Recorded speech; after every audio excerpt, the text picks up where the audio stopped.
As a lot of you will know, that I do a lot of things on LinkedIn.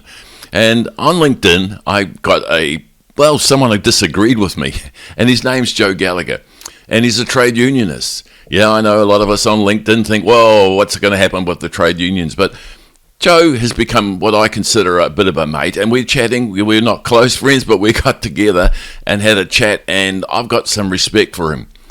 Tell you one thing, he doesn't mind productivity and the increase of productivity for employees. He's all about looking after the workers, and I have no problem with that. That's his job.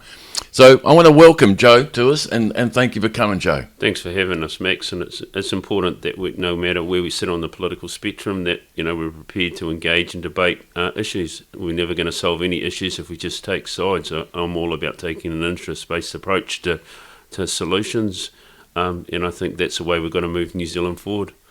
Two things that you impressed me with that statement alone. You believe in free speech, and you also, so we can debate things, even though we may have different views. And the other thing is, again, we go back to, productivity as well. And that's where I heard your views on certain things.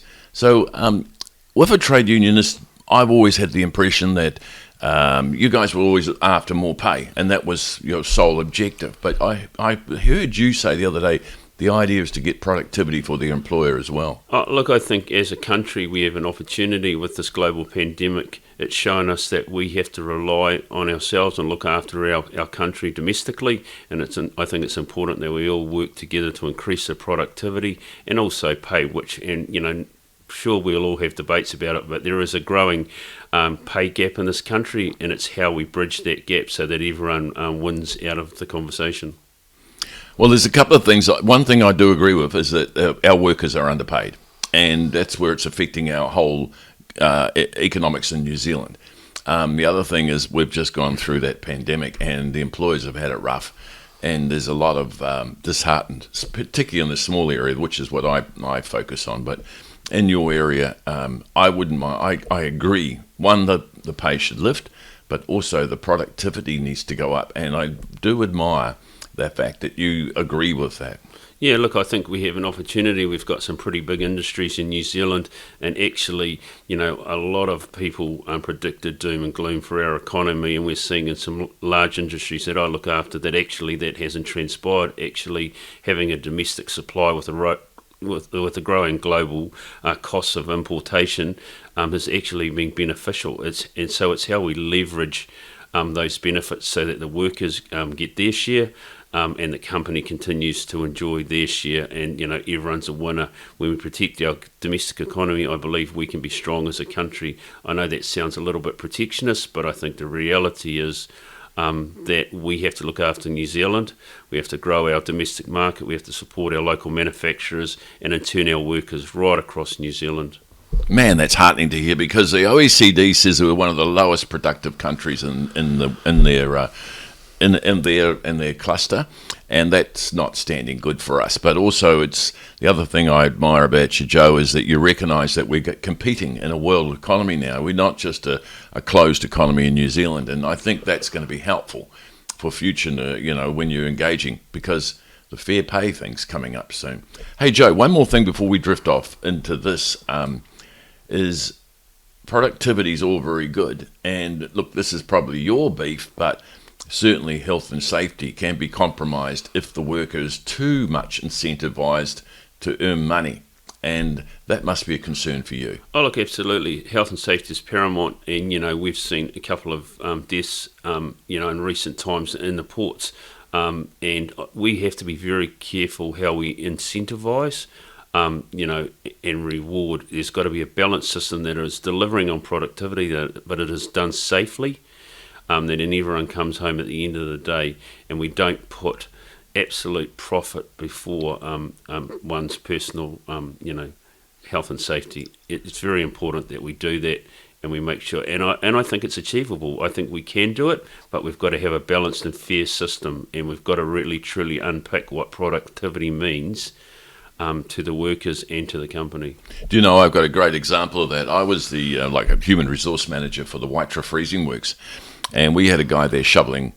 He was in the plant that made fertilizer out of all the offcuts and things, Anyway, he was used to shovel this big pile every day and would take him 8 hours. And the boss goes to him, and we did, and said, hey, you can go home if you finish that job quicker. And would you believe it, Joe? He did the job in 3 hours. But man, he worked hard. But then at the end of the day, his pay rate was tripled because he was going home in 3 hours from doing what was an 8-hour day. And we're very pleased with that. The employer is, because it actually gets production moving and everything's going well. But Joe, he hurt his back because he was working too hard, getting a sweat up, then going back into it cold. That really did damage to him. And that is a lesson for me. And I think a lesson for everyone watching this, that productivity does have limitations.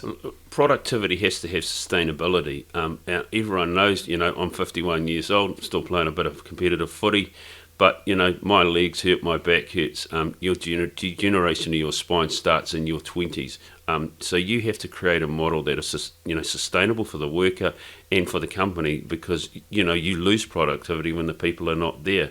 And the challenges, they grow as you get older, and we're seeing this debate about, encouraging workers to work past 65. Well, in order to do that, we have to ensure that the environments are set up so that they can achieve that, and so that, we've got a fair and balanced, system.